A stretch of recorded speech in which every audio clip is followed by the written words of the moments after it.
the value of an increment of time is not related to its duration. So the value of an increment of time is not related to its duration, which is so hard to swallow as a pill. But once you recognize that, then you can start to think about moments. I'm going to create a moment with my spouse. I'm going to create a moment for my company. I'm going to create a moment for my client. Welcome to the Your Seat at the Table podcast with your hosts, Idea Monkey Mike Maddock and ringleader John Tobin. We're two founders, a serial entrepreneur and a billion-dollar operator, who talk to leaders about how, when, and why they made their most pivotal decisions in life. Join us as we share wisdom, mistakes, and a few laughs learning from the brightest minds in business today. Okay, so we have a real treat today. We have our buddy John Coyle, who is an expert in design thinking, an Olympian, a silver medalist, and has a real curiosity around making time last forever. I'm not doing that justice, but I want to... Like you really made that trivial. Like, oh, he's a silver medalist. Yeah, not well, who isn't? You know, I mean... He happens to do that. Yeah, I've known John forever, so forgive me, John. I've learned so much from you, and I think you're an amazing speaker also. So why don't we start there? You're an expert in design thinking, and you won a silver medalist. If you did a Venn diagram, tell us a story about how that all came together. Great question. And there is a Venn diagram, of course. I'm an ex-consultant. I used to work for Mike in consulting, so I know my 2x2s and Venn diagrams.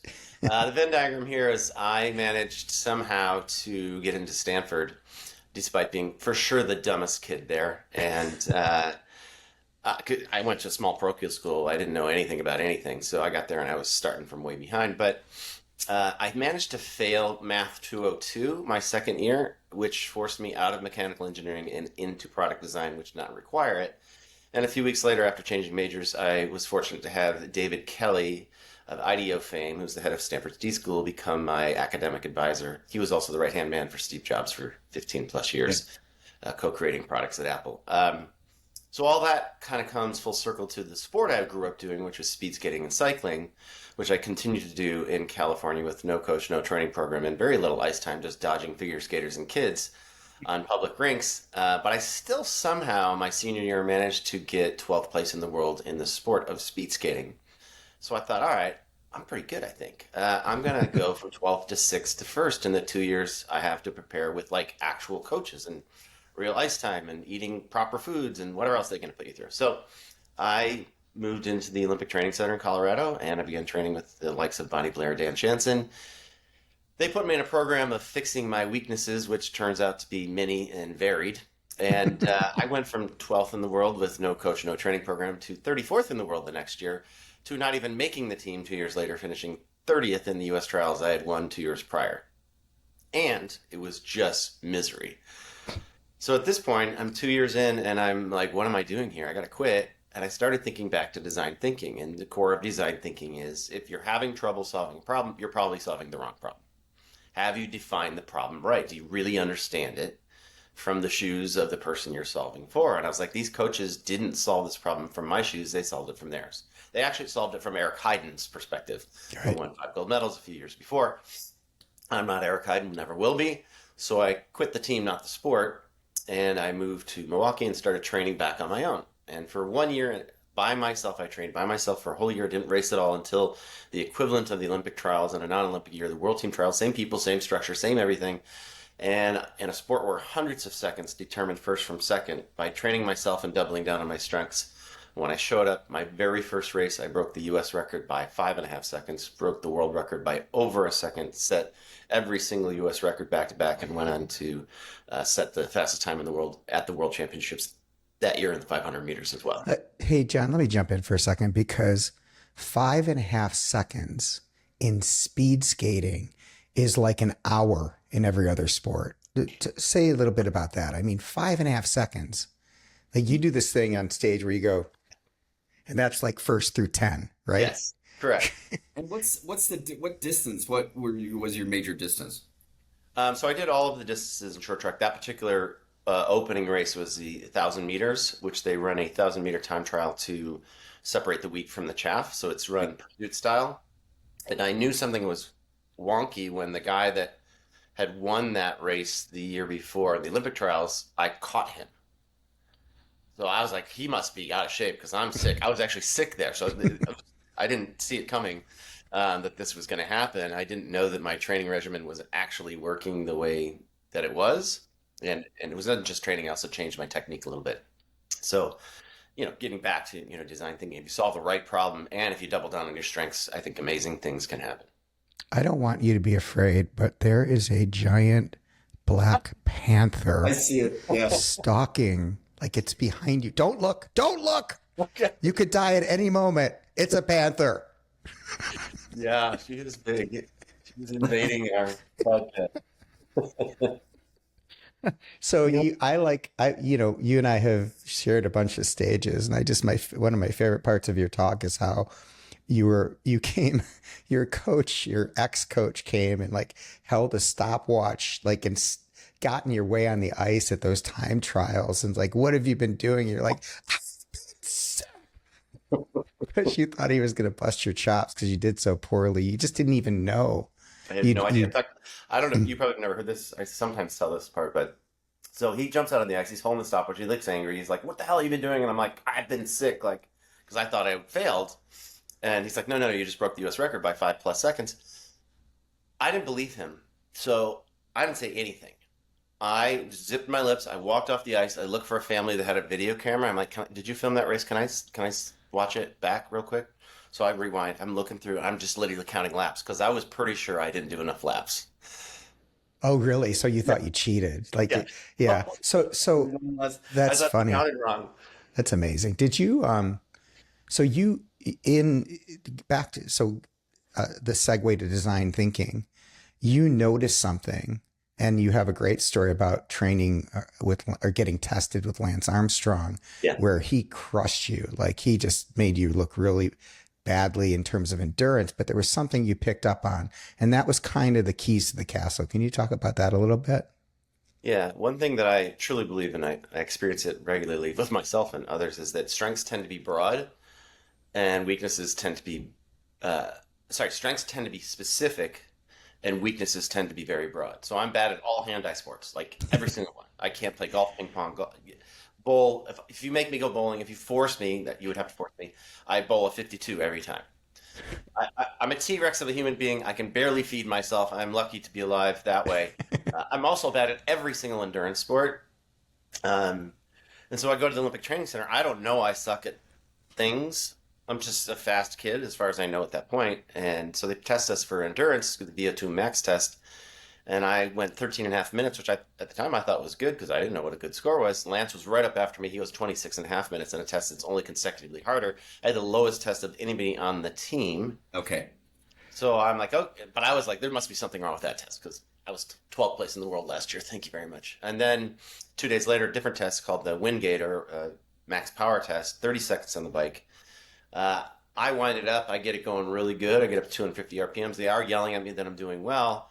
And then 18 seconds in, I pass out and fall off the bike. And they gather my dead body and move me to another room. And again, my results are poor on average for the 30 seconds. But in the data, there's an anomaly in the graph because there's a huge spike of power between 2 and 5 seconds. And so I have a very specific strength, which is, I'll break it down for you. I am good at only the following. I am fast. That was the category as a kid. Only in short events. I'm a sprinter. Only in events that require huge bursts of power for a few seconds with short rests while traveling at high speeds, balancing, turning only left with a group of people trying to kill me. You could probably be a pretty good defensive lineman, like a defensive end. I think I could have, honestly. Yeah. I really do. If I was turning left. Yeah. No, really. I mean, because you're just blowing by someone and you got like 2 seconds to get to the quarterback, then you're done. No question. I honestly, if I could have played football, I think I could have been a pretty decent lineman or maybe a running back on the right side only. But here's the thing. Like, how did you even know? I could get to the puck and then I couldn't do anything with it. Okay. But that's how you skated? Like, did you grow up in Chicago or? I grew up in Michigan and we grew up skating on the lakes. Yeah. Yeah, got it. Wow. So I want to I just magnify this point, we spend our whole lives working on our weaknesses. In school, you suck at math, do more math. For you in sports, you suck at endurance, well, run 27 miles a week because you suck at endurance. And your big aha is, and you say it better than I do, so I won't steal the line, but it's like, what is your strength? Double down, triple down, quadruple down on your strength, and you will flourish and have a happy life. Say a little bit more about that. In particular, what did your coach say about it? Like something about training your. Yeah. So I was fortunate to have, before David Kelly, I had a coach whose mantra was race your strengths, design around your weaknesses, race your strengths. And so that's the way we trained. And he trained us that way. We didn't know he was just a local guy. Like, he never got paid. We didn't know later he'd become world famous and raise, 12 world champions, 6 Olympians, and 50% of US medalists for 20 years. But that's actually what happened out of one club. So Mike Walden, my coach, had these short, pithy, sharp phrases for everybody about how to double down on your strengths. And then, it turns out it works in the real world. My first gig, I don't know if you know this, Mike, my first gig was a program manager at Goldman Sachs, which for Y2K, which there is no worse job for a creative visionary, right? You excelled, I'm sure. 5,000 line items we had to get done in 24 hours on 12/31/99. And I did the work. I worked 70, 80 hours a week for an entire year. And then I got my podium, my award, which was PM, partially meets expectations. Yeah.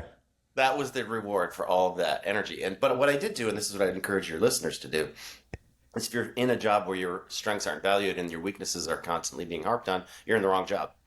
And it doesn't mean you need to quit necessarily. It does mean you need to have a conversation with your boss and say, I don't think that this current job is the fit for me. I did that at Diamond at the time, Diamond Management Consultants. And I said, I don't think program management is my thing. I'm more of creative, innovative, marketing type. And so they moved me over to Enron, where I built systems that they subsequently corrupted, but it was creative work and I flourished immediately. I went from partially meets and literally nearly the bottom of the force ranking of consultants, my class, to force rank number 1 for 4 years in a row. Think about, though, from a leadership perspective or a parenting perspective or a friend perspective, if you're looking for someone's strength instead of their weakness. Like like Jim Collins, the right people, right seats, right, people that 100%. Instead of going, you need to work on this, like, you're so good at this. And like, what if top grading meant moving people? Like, this is your seat. And I think it's a really, really big idea that too many people are trained that we're trained to think differently. We're trained to work on weaknesses, and it leads to a pretty crappy life, I think. It does. And Thoreau called it a life of quiet desperation. And when you're forced to focus on your weaknesses all the time, you lose all of your willpower. People that work on their strengths at least a third of their day have triple the willpower. People that don't. I'll give you a great story of how this worked in real business. I left Enron. I went to work for US Cellular in their marketing department, and I had 8 marketing managers, and they're distributed 2 per region. They all had the same job descriptions. They all did the same thing. And then I read StrengthsFinder, this 15, 18 years ago, and I was like, I've got 2 analytics on this team. I've got 2 people. I've got 2 get stuff done people, and I've got 2 creative people. I'm just going to rejigger the team, not tell anybody. And so we didn't go regionally anymore. I put my 2 analytics on research and analysis. I put my 2 creative people with the agencies. I put my 2 people with sponsorships, which was a big part of wireless at the time. And I put my 2 get stuff done people to manage the rest of those 6. And we went from a okay haphazard team to literally shooting through the roof. Like, we killed it for the next several years until I moved on to a different role. And it wasn't technically fair. They did not do their job descriptions, but they didn't care, and nobody cared above me because the team was crushing it. And I think that's what we should be doing all the time. Find the right seat on that bus for the person, ask them to do it, and then more often than not, they'll just love it. Any advice for people? Find like with this like strength finders, or you talked about it with skating, almost from a physical standpoint, but in terms of your traits, like how do you think you best discover that? I know there's surveys and things like that, but more than that, like, is there a best ways to really uncover, unlock what your strengths are? I'm actually going through this right now with understanding my strengths. It's kind of interesting. It came up. Well, I'll loan you my cocktail question, and then I'll circle back to the answer, at least that I have. My cocktail question is, and I loved it. I do it all the time. I really do. Yeah. What are you best at? Yeah. And 20% of the time, I'll actually get a somewhat cohesive answer, but 80% of the time, I get deer in the headlights, or they'll make up a real glossy, broad term like communication. Well, that's a lot of things, right? To whom, about what? Are you good with analytics? You're storyteller. You're better with medium size, small audience, one-on-one, coach, challenger, all these things, right? All different forms of communication. I think StrengthsFinder is a good one. I think Colby's a really good one. Mike introduced me to. It's just a starting point, though, because they're really specific. And so I think it takes a lot of introspection and bouncing off of others, and then practicing, and then find the place where you show up and you get in the flow state every time. I do get in the flow state every single stage. Never haven't, always have. The same was with cycling and skating, always in the flow state. So I'll break down what I think my strength is now. I gave you my other one. Yeah. Only two I've ever had in my whole life. But I think I'm good at taking disparate information that's fairly complex, distilling it down to meaningful stories and metaphors that people can understand, that'll allow them to latch onto it and make change. You could be in advertising. I could. Yeah, you absolutely could. As a creative director, that's what they do. John, okay, so I have a whole bunch of rapid fire questions, and I want to get to time as well. Yeah. But so if you were going to describe, just tell the world what design thinking is. You're a design thinking expert. You worked with me at an innovation consulting firm. Innovation consulting is basically a business model wrapped around design thinking. The best companies know how to do it. What's the secret to someone who's an expert at design thinking? What do they know that everybody else should know?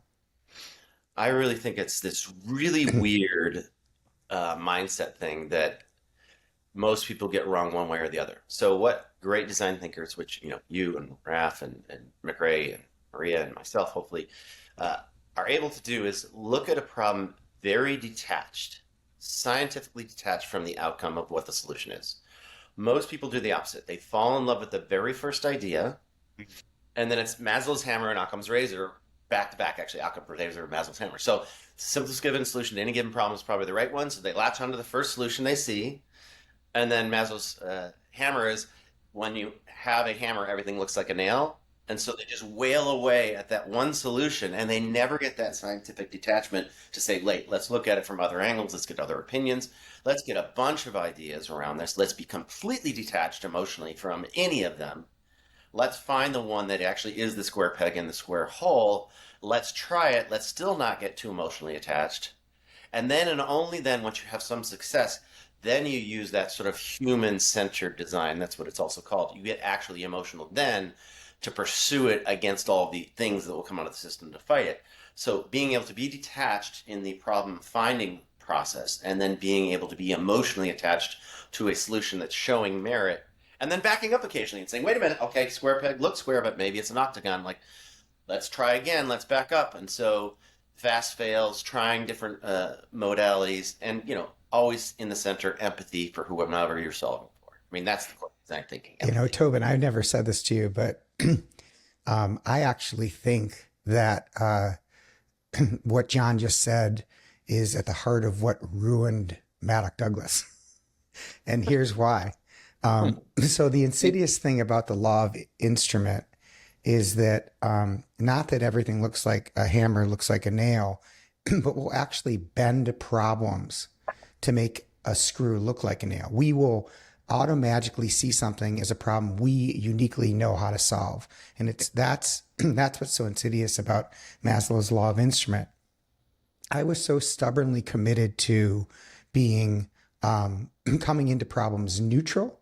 And meanwhile, we were competing with everything was going to be a technology project in the end. And the tail of the business was, and McKinsey, BCG, innovation was a Trojan horse to get technology consulting projects locked and loaded, 100%. Which is a great business model. Yeah. And We had half of our company saying we need to build a technology team. And, from a business perspective, they were right. And I was stubbornly committed to no, because it could be a business model, a service, it could be anything. And if we have a technology team, we will not be good innovators. And, it turned out to be a pretty bad business idea. But, we agree, John. I don't know if I've heard design thinking like that. I've been in a lot of different design thinking sessions, sort of ran them myself, but I don't know if I probably do latch on to the first idea, but in really good design thinking sessions, I do not do that. Right. And it's so obvious, like when you say it, but like now with that mindset, like really, really letting go, really not being emotionally attached to any one thing, I think it's a great qualifier. And I don't know why people probably don't tease it that way. I don't know. Well, and this, when I speak, I have 3 topics, and it's literally just reframing very commonly held Occam's razor questions. Yeah. How do I fix my weaknesses? There's nothing wrong with that question. It's a perfectly fine question. It's particularly useful for kids because the weaknesses could be strengths. They just don't know. I think for adults, though, if you're over 25, that ship has sailed and it's time to focus on strengths. The second question, so instead of how do I fix my weaknesses, how do I design for my strengths? Better question, better answers, better outcomes. Second question that you hear probably all the time, John, in your business is, how do I get work-life balance back? How do I reduce stress to perform better? Again, it's a fine question, but stress isn't going away. This pace of business life is only going to increase with technology and AI. So a better question is, how do I perform better under greater stress and learn to like it? Which is what athletes have been doing for millennia, right? Yeah. Oh, this 20-pound curl is awful. It's brutal. My arm is ripping apart. And, 12 weeks later, 35 feels good. 35 feels, because you've learned to take on stress and metabolize it in the right way. And then the last one, which we'll get to hopefully, is my favorite. And it's a question, as far as I know, I'm the only person in the world still asking and answering, which is, if time is accelerating the older we get, why is that okay? So instead of all of the focus, where all of the industry and money is going, which is longevity, how do I get more years in my life? That's a fine question. I think a better one is, if time is nonlinear the way we experience it as humans, how do I experience more life in my years? How do I actually create time out of nothing and have a year that feels like a decade that feels like 100 years, and you live a lifetime that's worth 500, 1,000 years? Yeah, Do you have an answer on that? Yeah, he does. I And do so, have an answer on that. so teeing it up, no surprise that a person that is spending years and years trying to peel a quarter of a second off of a race time, you have an obsession with time. You Yes. think deeply about time. So how do we do that, John? How do we make moments last for a lifetime? What's the secret? Give us some secrets. Well, let's start with a metaphor of sport, because it's a really great starting point, where hundreds of seconds often determine a completely different trajectory of your future. So as Seinfeld put it, I'll try to do it on camera: gold, silver, bronze, never heard of you. And for those just listening, I just moved my nose back a quarter inch with each one of those. And it's true. I mean, the sad point is that's actually true, right? At fourth place, nobody's ever heard of you, and it never will. And so tiny increments of time can fundamentally change your future trajectory. Well, it turns out the Greeks had a word for this. So we only have one word for time. It's the most common word in the English language, and we overuse it. Inuit have 60 words for snow. We have one word for time. Greeks had 2, at least: chronos, which is clock time, and kairos, which is human time, the way we actually experience time in a non-linear fashion. And the deeper meaning is when everything happens at once and the trajectory is reset. And it comes from the archer releasing the arrow. Well, if you think about, as I graduated out of sports, I noticed, oh my gosh, it's true in real life. I took the promotion across town, or I didn't. I avoided the car accident, or I didn't. I asked her out, or I didn't. She said yes, or she didn't.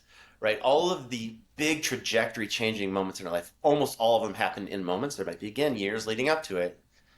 But then the big shift happens in a moment, and hopefully that trajectory is reset in a way that increases your future capacities. So when it comes to time, the first insight is that the value of an increment of time is not related to its duration. So the value of an increment of time is not related to its duration, which is so hard to swallow as a pill. But once you recognize that, then you can start to think about moments. I'm going to create a moment with my spouse. I'm going to create a moment for my company. I'm going to create a moment for my client. I'll tell you, Mike, I had a Kairos moment with a client at Maddock Douglas when I was there. I didn't intend it, but they brought it up every single. It was Transamerica. I'm on the phone. It's one of the first calls we had.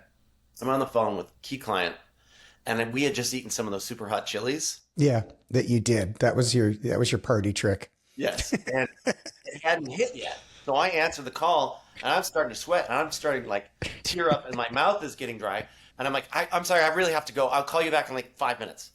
So I just literally hang up on a client.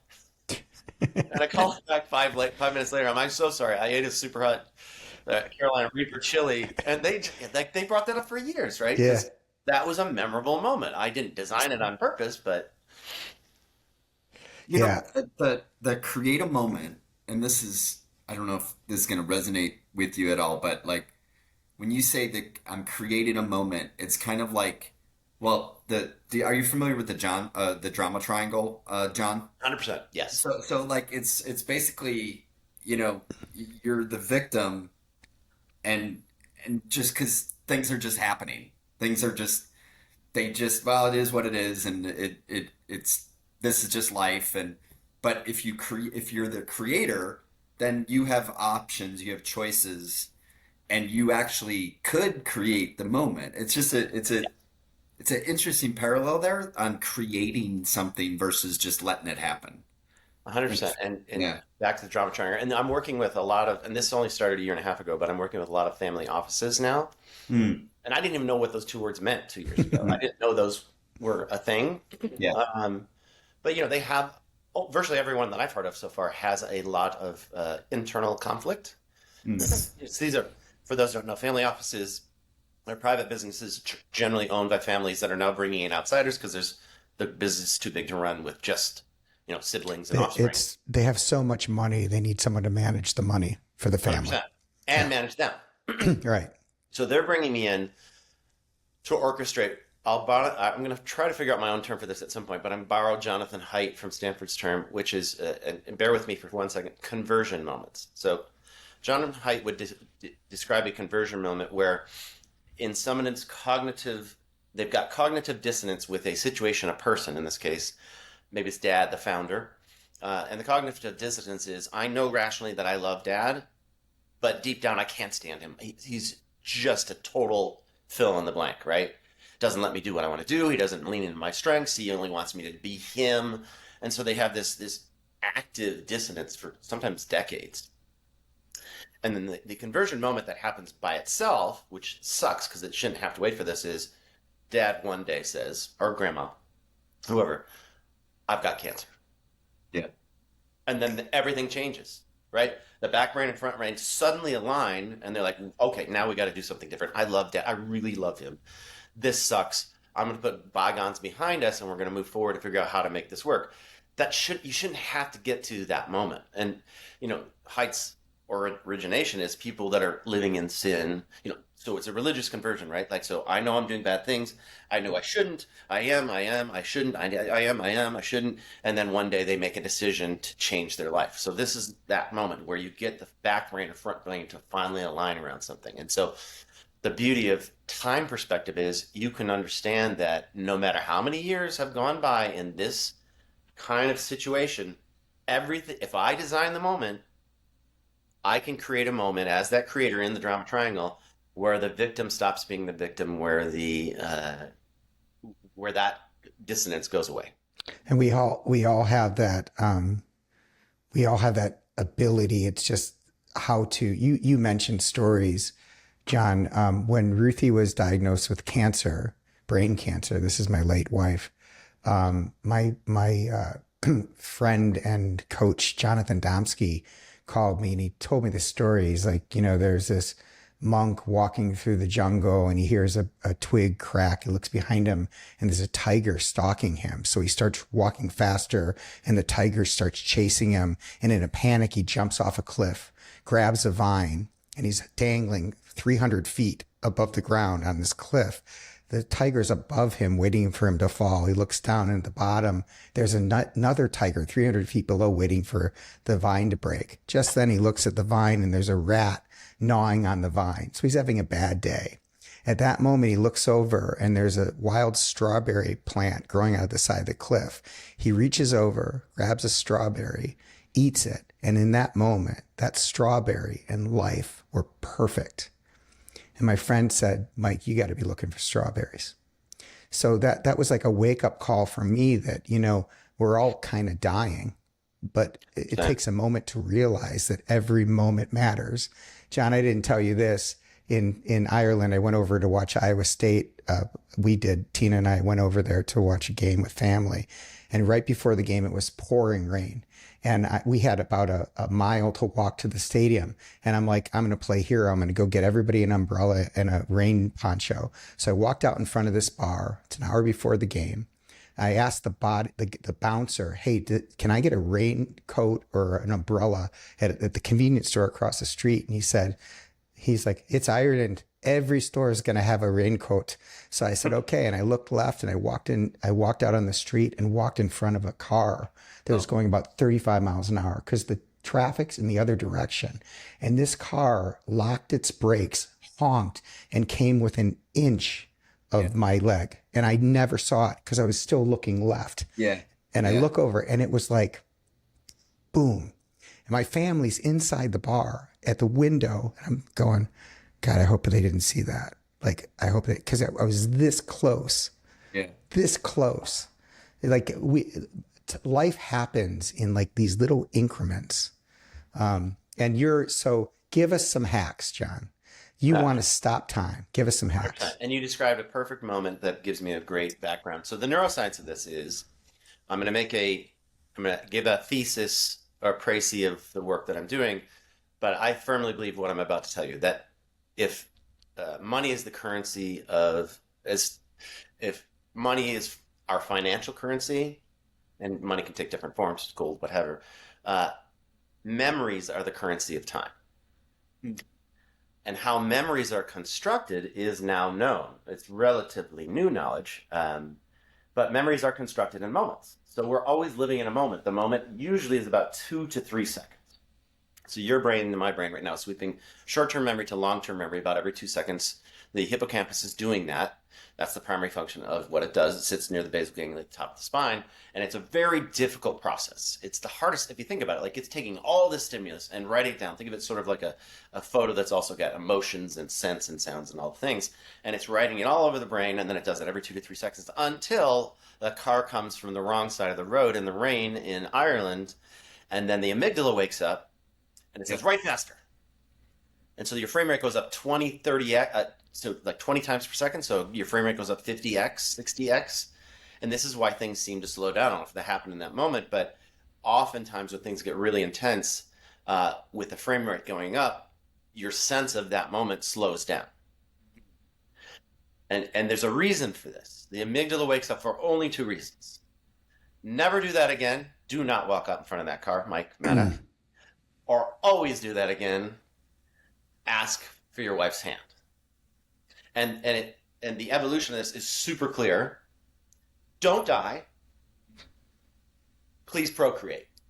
So our grandest, deepest, most highly written memories are having to do with avoiding danger, guy on the vine, and love, companionship, care, all of those things. And so a life that, and this is where people don't like half of this talk, which is part of the way to get to the kinds of a life that feels like a year feels like 20 years, is you have to have risk and uncertainty.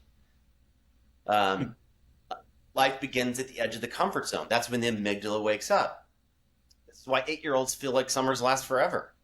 Their amygdala's on high alert all 24/7. First time to the ocean, first baseball game, first win, first loss, first crush, first breakup, right? 8-year-olds cry a lot because their amygdala's on high alert 24/7. Everything is scary and unique, or everything is amazing or terrible, right? So they are living an amygdala-driven life, and then we build a bulwark around ourselves with comfort and money, and we create a safe place where nothing new and nothing can intrude. And then people say, where did that decade go? So you plan, you actually orchestrate these amygdala wake up moments in your life to slow down time, right? 100%. Like you're hella I'm skiing. always just looking for that opportunity. Right. And so give me an example. Well, some of the easiest are just do the opposite of what everybody else is doing. Um, Try not to get run over by the car, but like one of my favorite things that I always do with my daughter is anytime we're together and there's a snowstorm, if it got 30 below, if there's hail, if there's a giant not tornado, but what do you call a dust devil, we're going into that. We're going outside. We're going to go experience this thing that everybody else is running from. We went to the Orlando and we went to Universal Studios. Lightning storm is happening.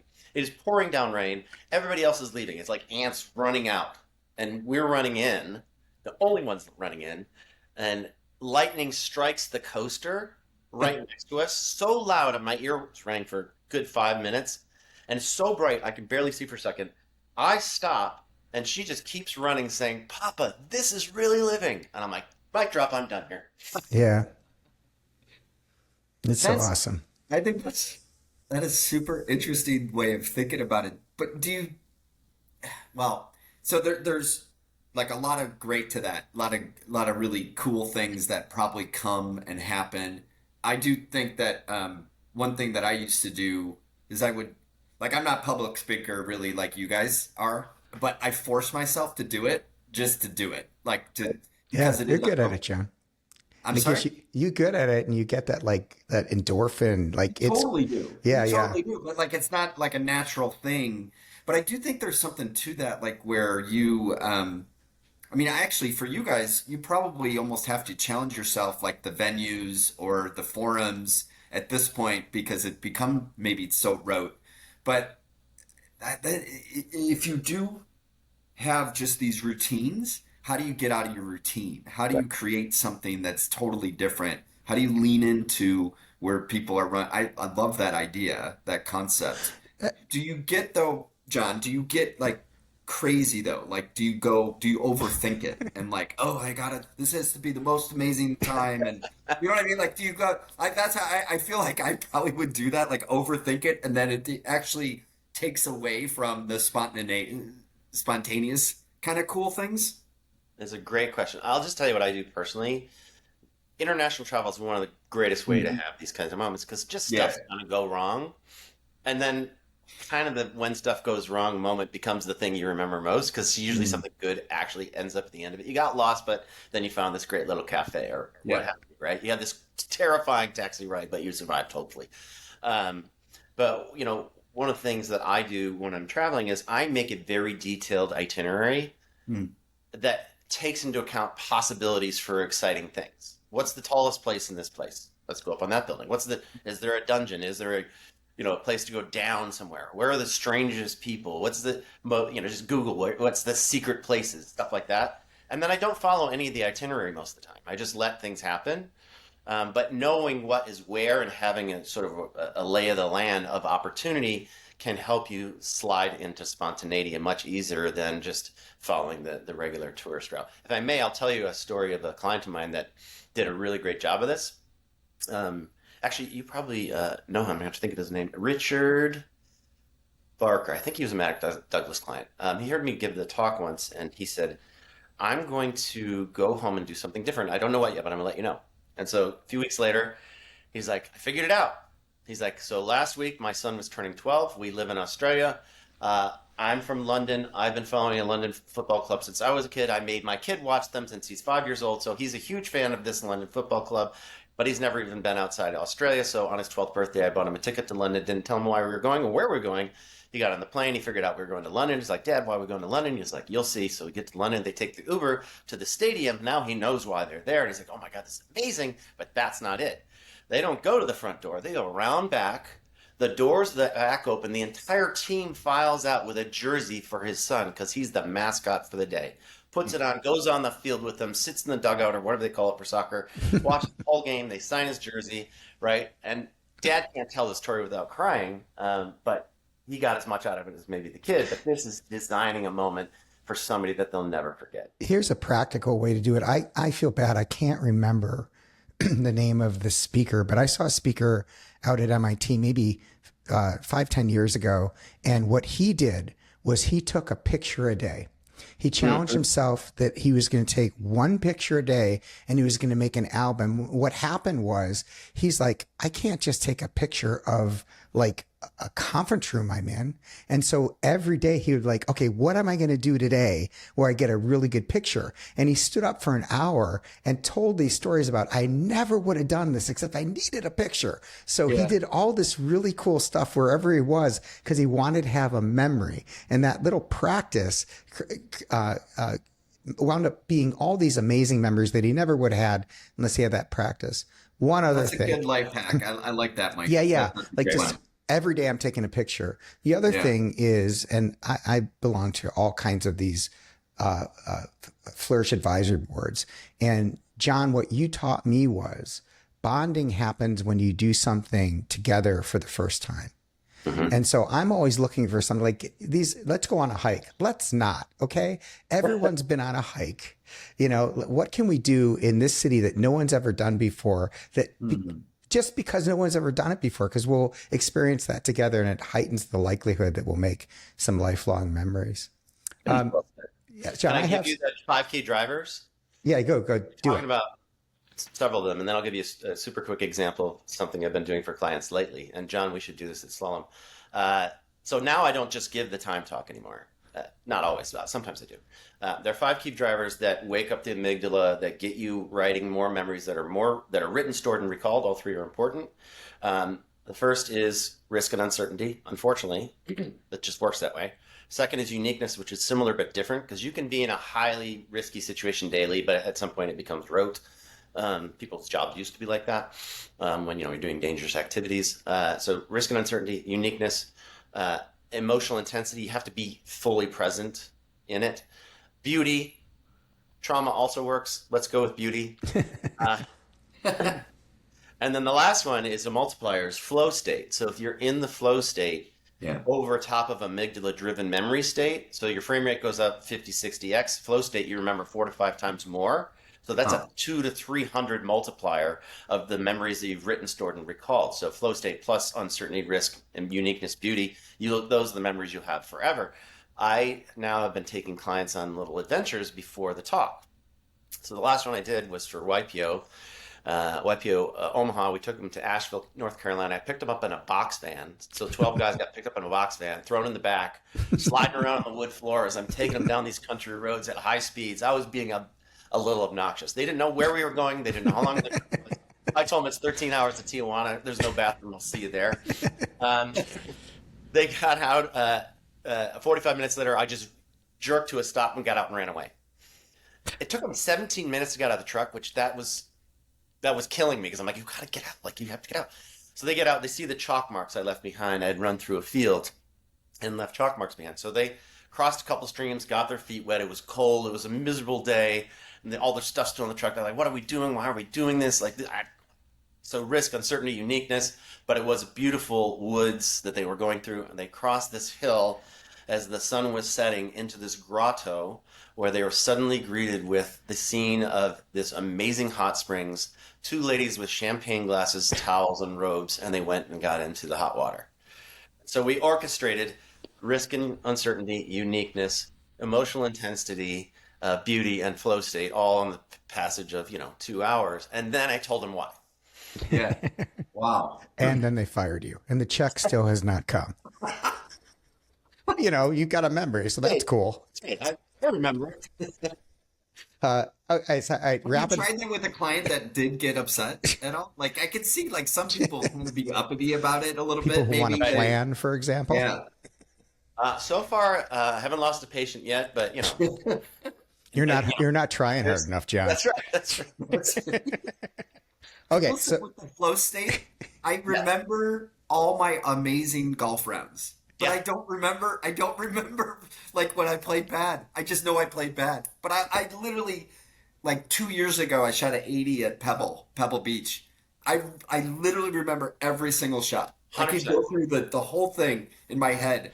And on hikes, Mike, that's what I do. I replay the Pebble That's Beach. really interesting. It's I think so that I don't crazy. remember bad memories typically because I think it's a defense mechanism. I'm not sure we should talk about that offline, but I have very little recollection of bad things that have happened to me. I just don't care to remember them, Yeah. except for almost dying in Ireland. I have a Yes. very that woman, by the way, she was going really fast and she's like, no, no, no. She's screaming at me and crying because she almost killed me. And I went up to her window and the guy, she's like, no. I'm like, I'm so sorry. Thank you for not killing me. I mean, it's like it happened yesterday. It Right. really shook me up because I literally walked in front of a speeding car. Like it was just ridiculous. And by the way, Yes, that bodyguard, Yeah. he's watching me. He's just like, like, Dumb American. yeah. Anyway, okay. Do you know Rocket which Georgia St. round questions. Go. Wait, go ahead. Quick, do you know who Georgia St. Pierre is? Because I'm going to latch on to what John had and then let Yeah. Go. I don't. St. Pierre was the #1 MMA fighter in the world for a while. I don't know how long, but he's super famous. I interviewed him on a podcast a few weeks ago, and I asked him this question, because I remember every skate stroke from my best races, and I remember nothing from the rest, right? Same deal. And I was like, do you have that same memory? He's like, oh my God, I remember, like, World Championships, 1998. He's got this thick Quebec accent, and he's like, I was about to get hit. I saw the fist coming. I know I'm about to get hit, but my eyes scanned, but I was on fire. But my eyes scanned the audience, and I saw Cindy Crawford, and we made eye contact. And then I got hit. It's hysterical. I took the hit, and I took him down shortly thereafter. But he was totally listening. He saw Cindy Crawford as a fist was approaching his face. His memory went up. All right, go ahead, Mike. All right. Well, here's one. Idea monkey and ringleader in a cage match. Who wins? Oh, neither, unless they collaborate. I think I always ask, what happens if you put a bunch of idea monkeys in a room with a whiteboard? What happens? And everybody says nothing. And I'm like, no, that's not true. The whiteboard gets filled. Nobody does anything. And you put Exactly. a Okay, bunch of ringleaders in there, and nothing gets done because there's nothing to do. Right. If you could start over, one thing you would do different in athletics and one thing you would do different in business. I would never have rejoined the Olympic team for my second Olympics. I trained by myself for 3 years and had great success, and then I got lured back into joining them, hoping to go get the better training to get a gold medal, and instead they overtrained me again, and I didn't even make a medal, and you know that whole story, Mike. And then in business, I think that I would have thought about going on my own sooner than I did. I didn't know how fun and exciting being an entrepreneur could be. I trolled away in corporate for 7 years. At least in consulting, it's more fun, it's more exciting. But those 7 years in corporate were the same. Every day was the same. Yeah. Okay. Last two questions and I'll let you go, John. Thank you. One reason professional athletes make great business people. I think that's a really easy answer. So I'm 30 years old. I've never had a real job before in my life, and I have no idea what I'm going to do when I'm retired. And then somebody told me about management consulting, which I somehow didn't even know about because, well, I was just in ice rinks in cold countries in winter. And what they told me, which is true, is management consulting is probably the only business that will hire you with close to no experience and pay you a decent wage because they know they can work you to death. That you will just keep working. You will just keep trying. Like you have the will to just keep bearing down till you figure it out. Yeah. And so I think that's true. I think athletes have the will and determination to know that the suffering is part of the game and that they can get to the place they want to get if they put in the effort. And I'll That's answer true. the next question for you. Yeah. The opposite is true. Like one reason professional athletes make lousy business people, I would assume, is because they're more about grit than quit. And sometimes you just have to know when it's not working. 100%. All right. Hey, John, thank you so much. I'm grateful that you jumped on with us. And anybody who had the delightful experience of listening to John, I can tell you he's great on stage, he's a great coach and a really good friend. John, thank you for being with us. This was awesome, John. I don't know if you saw me, but I was writing down furiously a whole bunch of stuff that literally I think I can bring today. But I love the idea of creating these moments and getting out of what I normally go to, which is my victim state. So thank you really, really for Well, do this, John. honestly, Reach out providing to me me, some real and things. I'll help you design one for your wife. Okay. All right. And with that, thank you, John. Grateful. Appreciate Thanks, it. Jim.